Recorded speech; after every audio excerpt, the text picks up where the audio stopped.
Senator Dante Marcoleta is recognized to interpolate. Mr. President, allow me to sponsor the budget of the Office of the Ombudsman. We respectfully submit for the body's consideration the fiscal year 2026 proposed new appropriations for the Office of the Ombudsman amounting to 6.5 billion pesos. Thank you, Mr. President.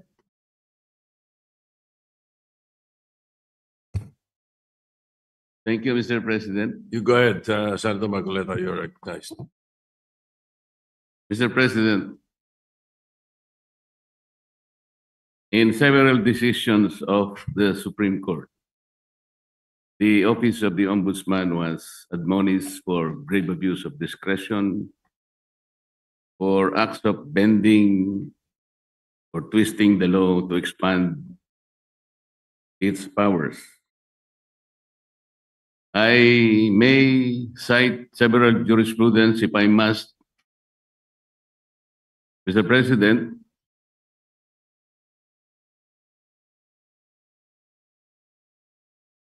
if I will be required. And we all know that the present Ombudsman, Mr. President, publicly flouted his predilection to bend the law.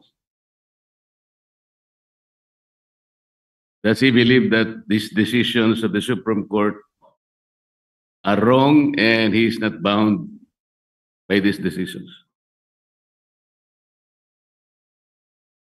Mr. President, the new ombudsman intimated to me that his direction is to abide by the Supreme Court decision, and the rule of law is supreme.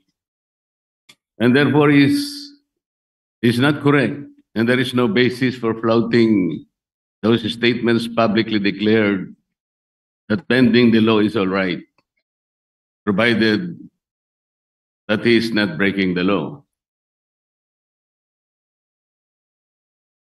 Mr. President, it's a figure of speech, Mr. President. Mr. President, why figure of speech? The Office of the Ombudsman is a high office. We're not supposed to be guided by figures of speech. Our people might be misled into believing that it's all right to bend the law, provided we do not eventually break it. It should be explained succinctly, Mr. Speaker. It should be explained very well that that is not correct. That he was wrong in saying that. He was very wrong in confirming and even affirming that publicly in one of our hearings in the Blue Ribbon Committee. Can we expect that, Mr. President, for the Ombudsman to do?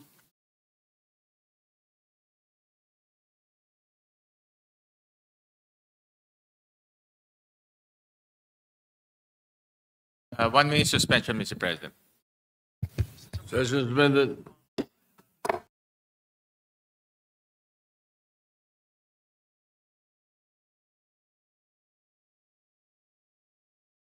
Madam Majority Leader, what is your pleasure after that motion?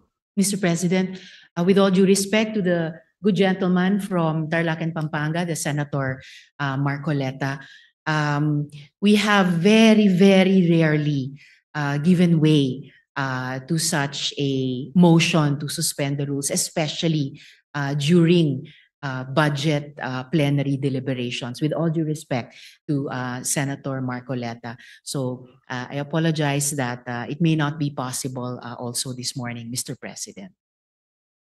So therefore, we are not entertaining the motion. We are not entertaining the motion, Mr. President, but the chairman remains fully capable of addressing the important issue raised by the good gentleman. All right, thank you.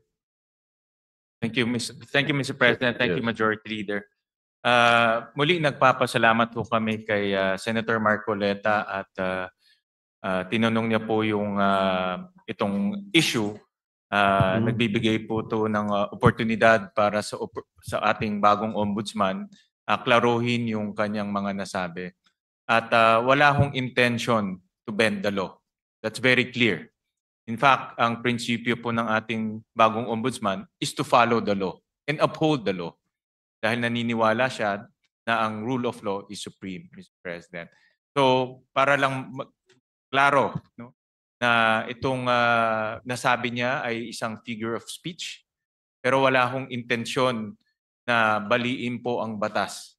Dahil ang kanyang intensyon ay ipatupad ng batas ng may integridad at may katarungan, Mr. President. Mr. President, kaya ko lang naman po ipinipilit ang bagay na ito sapagkat I think even the Ombudsman as a lawyer himself believes in the court doctrine of our legal system, dura lex sed lex. Yung sinasabi nating bending the law will be inconsistent totally with this core legal system. Hindi mo po pwedeng kahit na konti.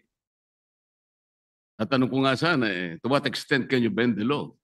Can it still be acceptable? Hindi po pwede yun. Dura lex sed lex.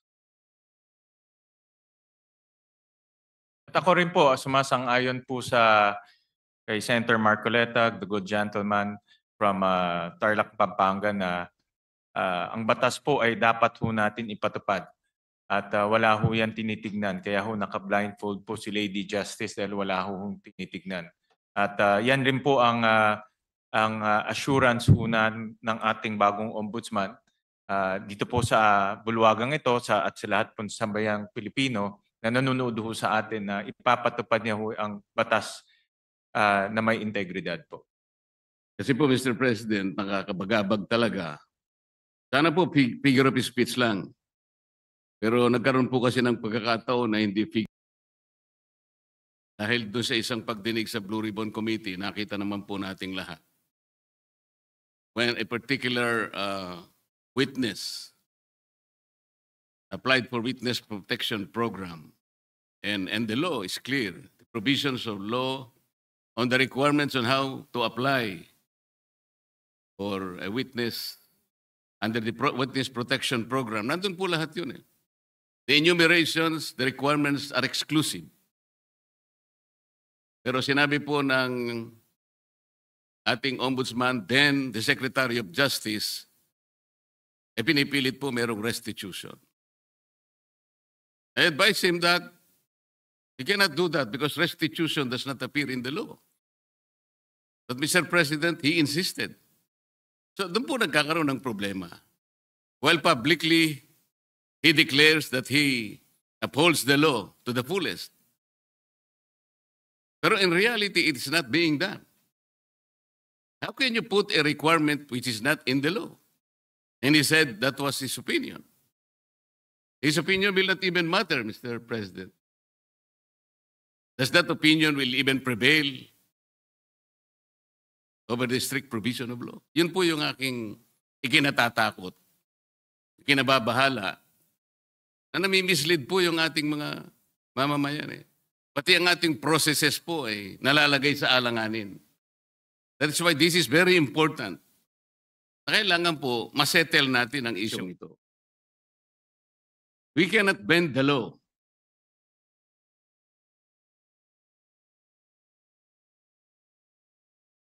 Kasi po, kapag pinanatili natin yun, it is as if the ombudsman has the power to refine the law or even revolutionize the law. No one can do that, Mr. President.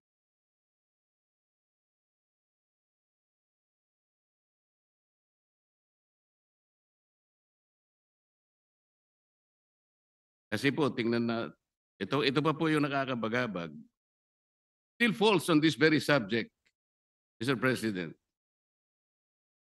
Kamakailan lamang po ang ating current ombudsman ay nag-announce na sa mga darating na araw, meron pong may issuean na warrants of arrest Mga iba po ay kasama pa natin sa kapulungan ito, Mr. President. Mr. President, may I ask whether the Office of the Ombudsman has the power to issue warrants of arrest?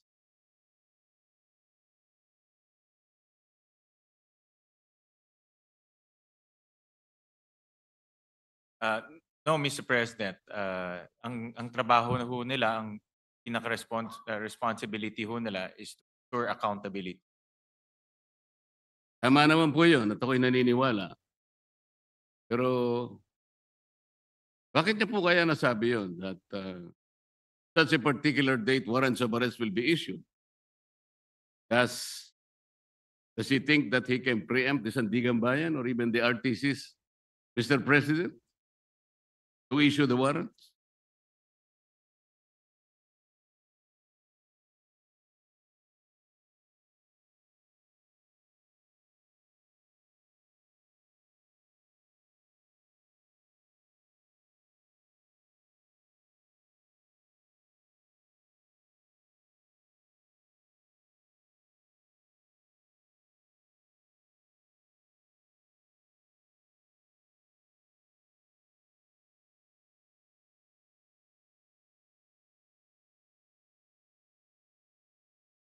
Mr. President, this is a indicative timeline. Meron ho kasing sinusundan ng ombudsman na timeline at base po doon sa mga nakita nilang ebidensya, nakita ho nilang mga krimen na ginawa po ng iba't ibang personalidad.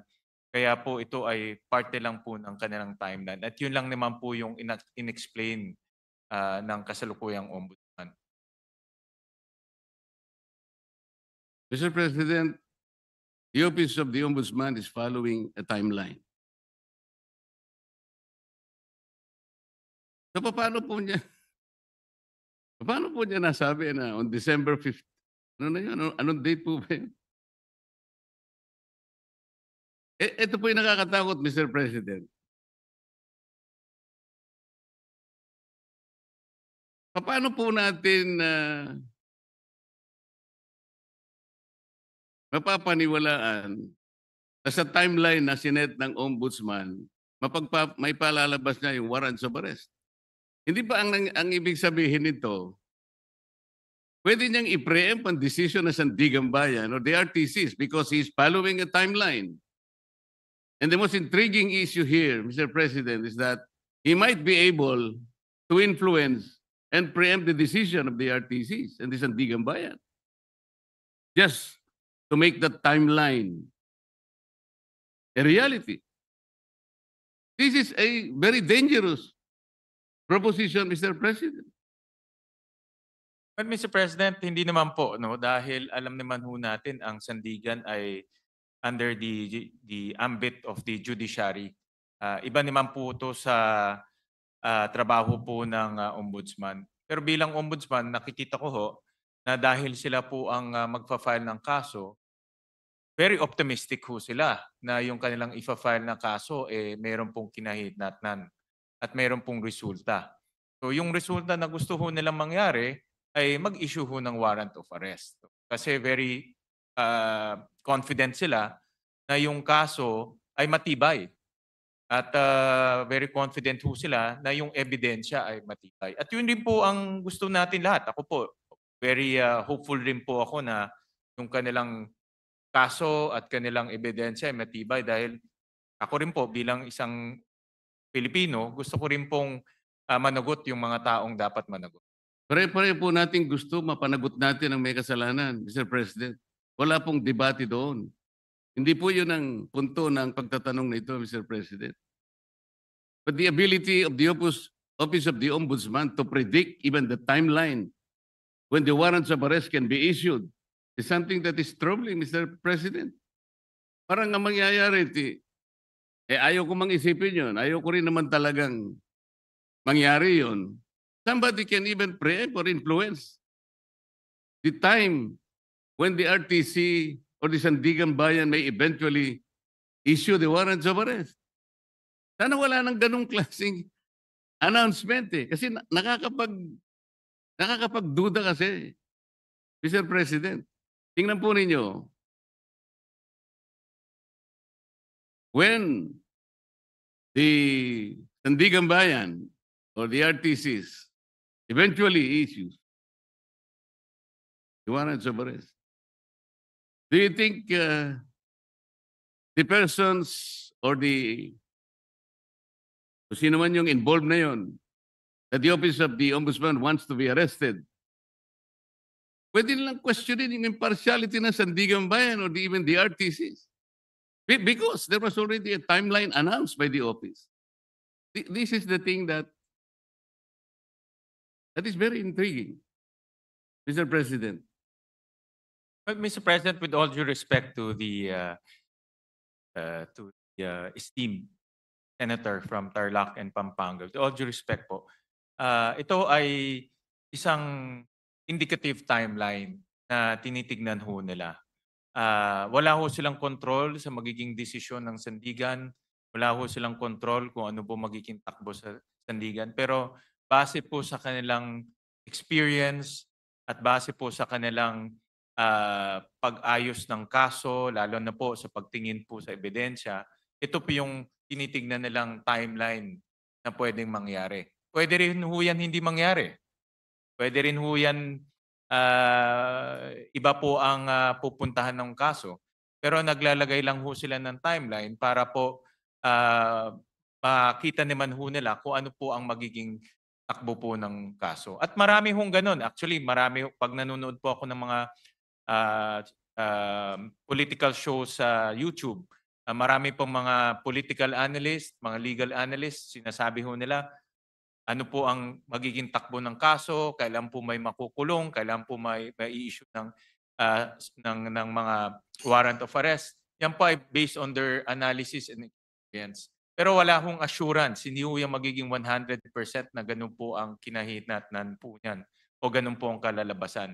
Ganun din po sa ombudsman. Ito po ay sa kanilang tingin ay posibleng mangyari. Do you think announcing a particular timeline, Mr. President, is even necessary? Ito po ay for purpose of information, Mr. President, and para po mabigyan din po ang publiko ng kanilang opinion pagdating po sa magiging takbo po ng kaso. Mr. President, ang sinasabi po ng representasyon na ito,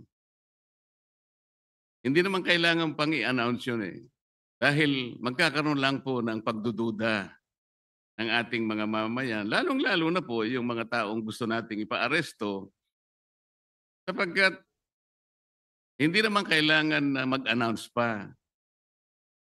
Kasi kapag sinabi mong meron po kaming timeline, parang siguradong-sigurado na po kasi ng opisina ng ombudsman na talagang mag-i-issue yung either the Sandigan Bayan or the RTC doon sa panahon na kanyang tinutukoy. Di ba, maiisip ninyo, nasa ilalim pala ng impluensya ng ombudsman o ng RTC, ang mga korte, naiimpluensyahan pala ng ombudsman ang mga korte. Ganun po yung magiging maaaring isipin eh.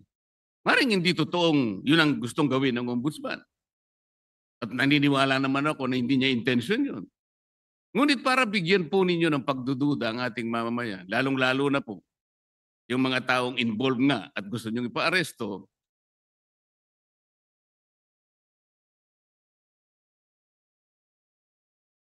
parang hindi kailangan pong mag-announce pa eh. That is the only point, Mr. President. Yeah, I'm sure andito po ang ating ombudsman at nakikinig ho siya sa mga suggestion ng ating senador at bibigyan ho nila yan ng konsiderasyon. Salamat po sa sagot. Mr. President, yung ating pong deputy, ano yung tawag doon? Deputy Overall Ombudsman ay taga Bisaya, Mr. President.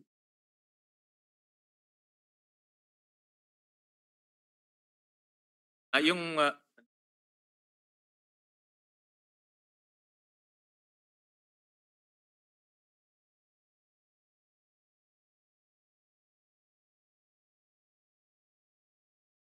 Taga Mindanao po yung ating current Deputy Ombudsman. Tama ho kayo. Overall Deputy Ombudsman. Overall Deputy Ombudsman is from Mindanao, but he is also the Deputy Ombudsman for the Visayas, Mr. President. Opo, tama ho. So, Yung acting po, yung acting. the overall Deputy Ombudsman and also the Deputy Ombudsman for the Visayas regularly travels from his place to Luzon, and nga magastos po yun. Necessary po ba na sino po nagmamanage sa Ombudsman Office sa Cebu?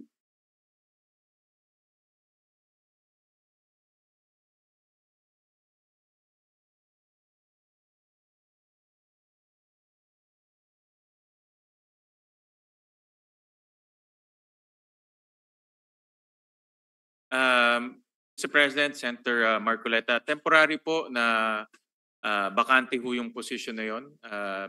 Pero later on ho, ma-filled up rin ho yung. Pero sa ngayon po, dahil bakante ho yun, minomonitor po ng ating ombudsman itong mga opisina ito gamit po ang modernong teknolohiya tulad po ng Zoom, tulad po ng conference calling. So in other words, hands-on po ang ating ombudsman na sinisigurado niya itong mga opisina na ito ay matakbo ng maayos. Alin po yung bakante, Mr. President, yung overall Deputy Ombudsman o yung Deputy Ombudsman for Visayas?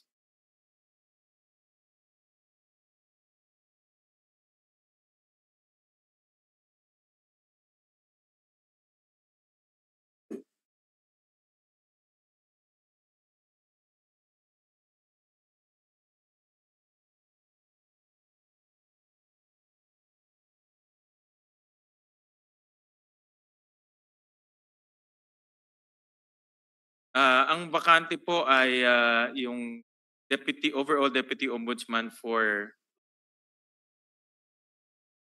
ito po ang bakante po. Yung overall Deputy Ombudsman ang bakante po. Yes. Dahil po suspended yung current overall Deputy Ombudsman. Kasi po kaya ko tinatanong to, Mr. President, napakagastos po yung regularly na pagta-travel po ng Deputy Ombudsman. Galing pa siya ng Mindanao, meron pa siyang gawain dito sa Maynila dahil nga overall Deputy Ombudsman. Naisip ko po na unnecessary expense po yan sa opisina na po. Ang direction po ng ating bagong ombudsman ay talagang gawing episyente po ang opisina. Natural lang naman po kung may bagong liderato, inaayos niya yung kanyang opisina na nakikita niyang pinaka-episyenteng struktura, Mr. President. So, hindi naman po nila intention na maging bakante ito at later on rin po ay malalagyan din po ng tao. Pero tinitignan nila kung anong pong paraan o anong pong structure ang pinaka magiging episyente po para po sa ombudsman offices, Mr. President.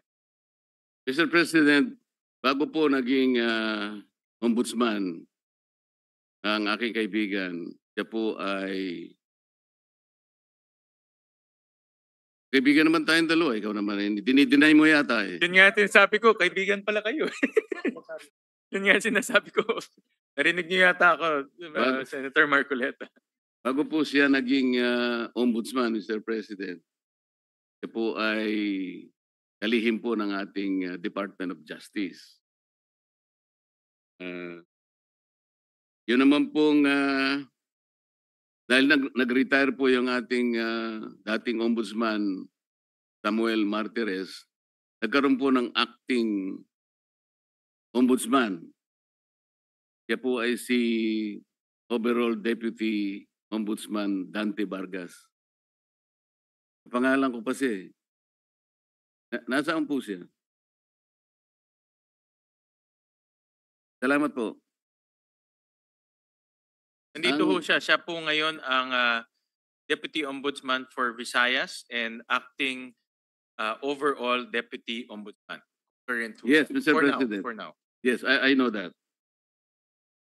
Ang itatanong ko po ay nung siya'y acting overall deputy ombudsman at sa panahon na yon ay applicant naman po ang aking kaibigan for ombudsman na nabakante nga po ay gumawa siya ng isang bagay na medyo napaisip ako, Mr. President. Ang tinutukoy ko po ay yung isang office order na kanyang pinalitan. Ang office order na ito po ay kinapapalooban ng parang double docketing. Ngayon, nung siya po ay acting na ombudsman, inalis niya po yung dating memorandum order requiring double docketing. At siya ay gumawa ng isang parang office memo or memorandum na doon po ay tinanggal niya, pinalitan niya yung office order at may kalakip pa pong isang directive na lahat ng mga complaints, lahat ng asunto, lahat ng habla, administrative man yan, criminal o kahit ano yan, na napapaloob 10 araw bago maging effective yung kanyang order which was issued on September 17, 2025 ay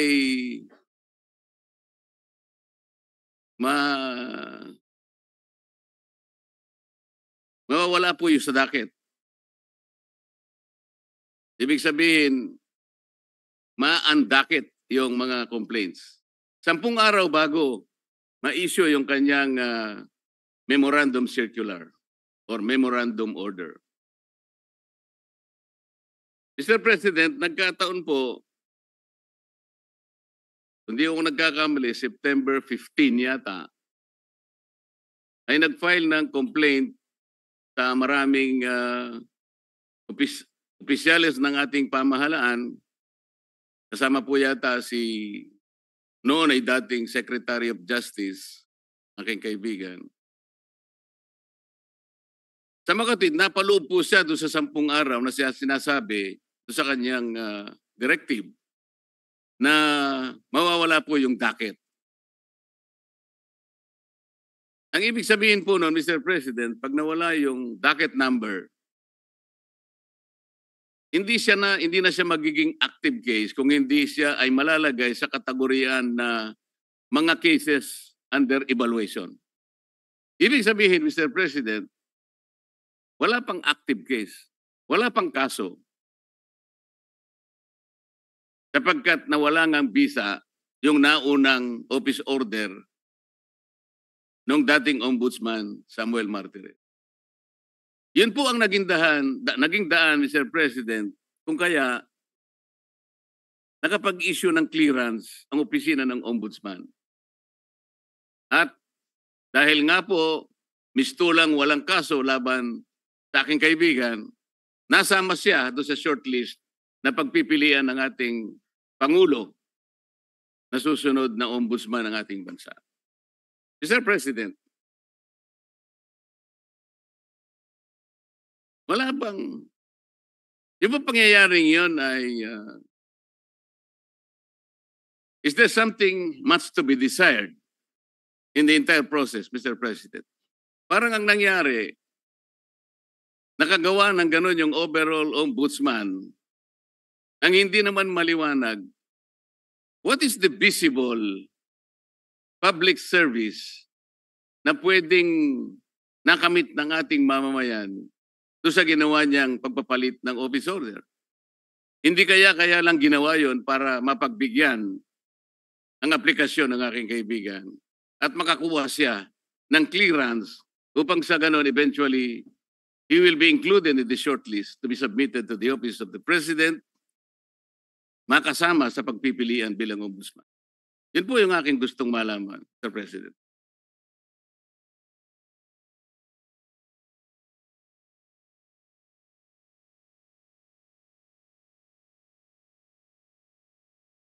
Mr. President, sa explanation ho sa akin ng Ombudsman, itong rule on auto-docketing, na-issue ho to noong July of 2025 ni former Ombudsman Martires bago ho siya nag-retire.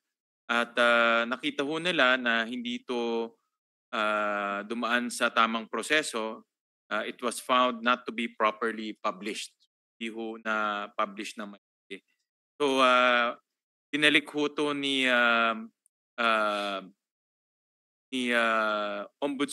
overall Deputy Ombudsman Vargas at binalik ho doon sa original na proseso ho nila dahil itong auto-docketing sa tingin ho nila ay prone to abuse at pwede pong magkaroon ng mga problema sa mga darating. So binalik ho nila sa dati pong proseso. Hindi po ba ang dapat na ginawa, Mr. President, pinablish na lang? Kung yun po ang pinakamagandang remedyo, publication lang naman pala ang kailangan. E di sana nung makita po na unpublished, kung totoo man na hindi na-publish, ipapublish lang, hindi po ba? Hindi yung totally gagawa ng isa pang panibagong memorandum na kung saan ay yung timeline na naman po ang pinag-uusapan dito eh. Bakit naman 10 araw bago lahat ng complaints na ipinail sa opisina ng ombudsman within 10 days prior to the issuance of that memorandum ay ma-undocketed? Hindi ba parang sinadya naman para masaklaw na yung complaint ni Mayor Baste Duterte ay maisang tabi at mawalan ng effect kung pag-uusapan ay yung pagiging active case? Di ba parang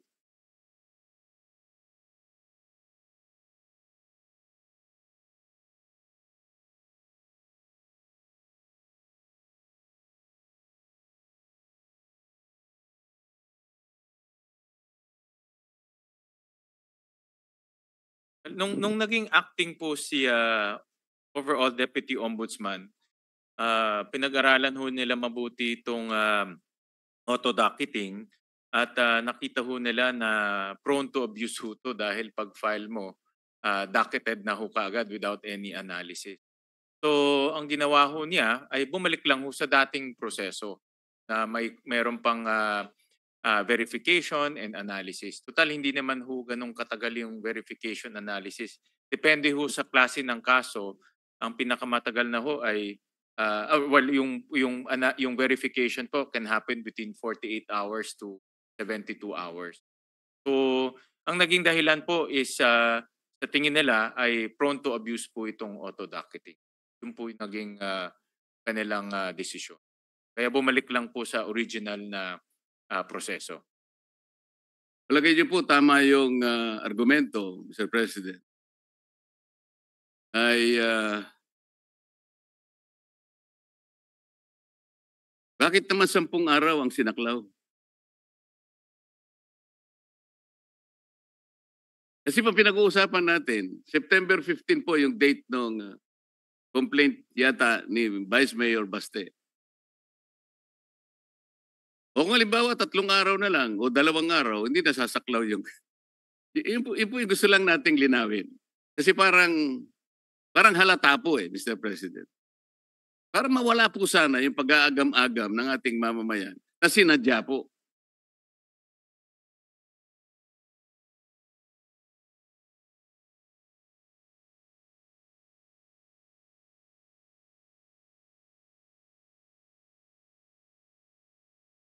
But yun po yung naging decision nung acting ombudsman at that time dahil yun na nga sa kanyang pagtingin ay ito po ay baka maabuso Dahil nga pag-file niyo ho, diretso docket na ho kaagad at hindi bine-verify kung yung fina-file po tama o hindi. Prone to harassment rin ho dahil nga alam naman ho natin sa politika kung mayroon kang kagalit, file ka lang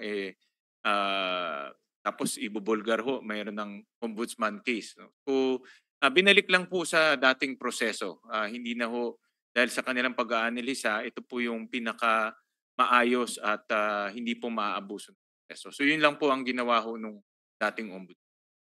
At yung acting ombudsman in particular. Sana nga po hindi na abuse ang proseso, pero hindi po malinaw na ganun ang nangyari. Halimbawa, isa pa po, yung complaints po na ipinail sa ombudsman may kinalaman po sa mga opisyalis ng Department of Public Works. Ang date po nun ay September 11. Nasama po sa 10 araw prior to the effectivity of that memorandum circular issued by the overall Deputy Ombudsman. Ngayon, hindi po ako nagkakamali, 15 sa 18 ipinaghabla na opisyal ng DPWH na preventive suspension, na suspindi po base po sa complaint na ipinail. Ngayon, kung susundan po natin ang argumento ninyo, ano po ngayon na magiging basihan ng pagkaka-preventive suspension ng mga yun? Sapagkat wala ng kaso po dahil na-undakit na po So, sa makatwid, meron po kayong sinasabi na maraming isang bagay na makakabuti, pero meron din nakasama po Hindi po naging consistent dahil nga po sa madalian, hindi ko po malaman kung talagang yun ang pakay talaga ng pagkakapalit ng docketing na ginawa ng dating ombudsman. Maliban pa po rito, nung ma-undocket po ba yung complaint ni Mayor Baste? Kasi na-undocket nga po base sa circular na yun. Na-notify po ba si Mayor Baste doon sa pangyayari?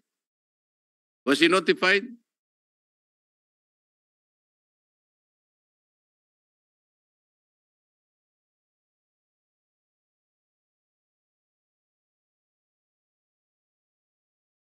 Maraming salamat po sa tanong, Senator Marcoleta. Andito po yung ating ombudsman at nakikinig ho siya sa inyong mga suggestion, lalo na doon sa mga bagay na sa tingin nyo ay hindi ho malinaw o pwede pong magdulot ng kaguluhan sa isip ng taong bayan.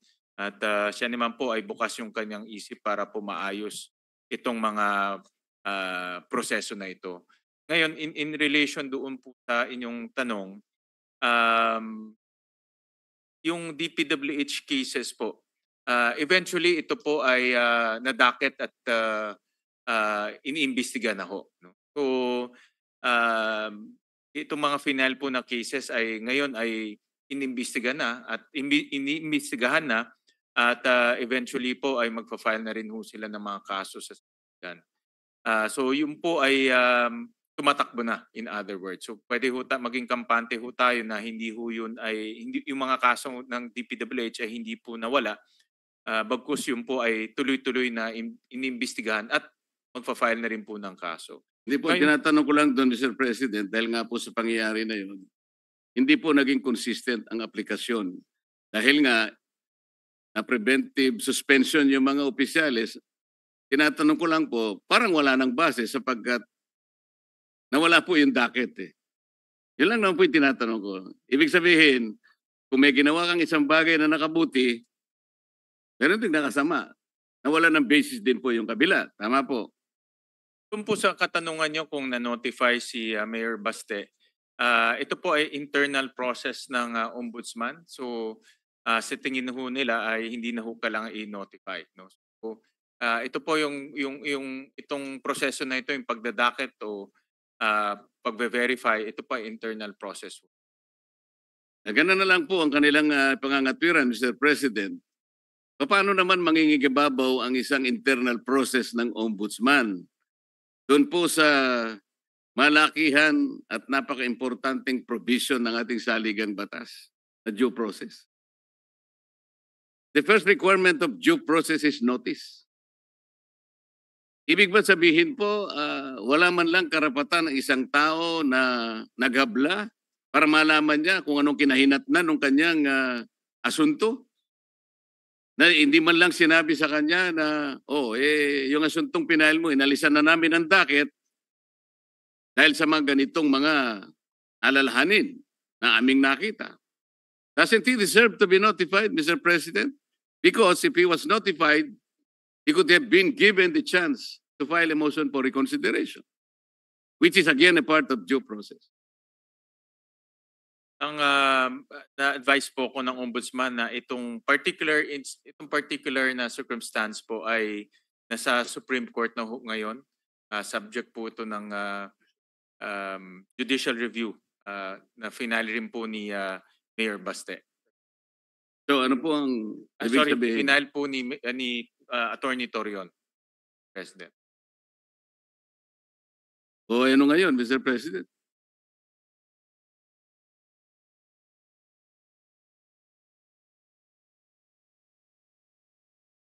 So ito po ay under the judicial review po ng Supreme Court. Oo nga Itong po. circumstances. Oo nga po, pero hindi nasasagot yung tinatanong ko po. Very simple lang po eh. Yung pangangailangan ng isang taong ma-notify man lang kung ano ang kinahinatnan ng kanyang inihabla. Nung habla niya, isang bagay na karapatan ng bawat isa. Yun po ay isang requirement ng due process. Ma-notify ka lang. Malaman mo lang kung anong nangyari. Dahil po ba, kapag ni-notify nyo siya, that will trigger the filing of a motion for reconsideration.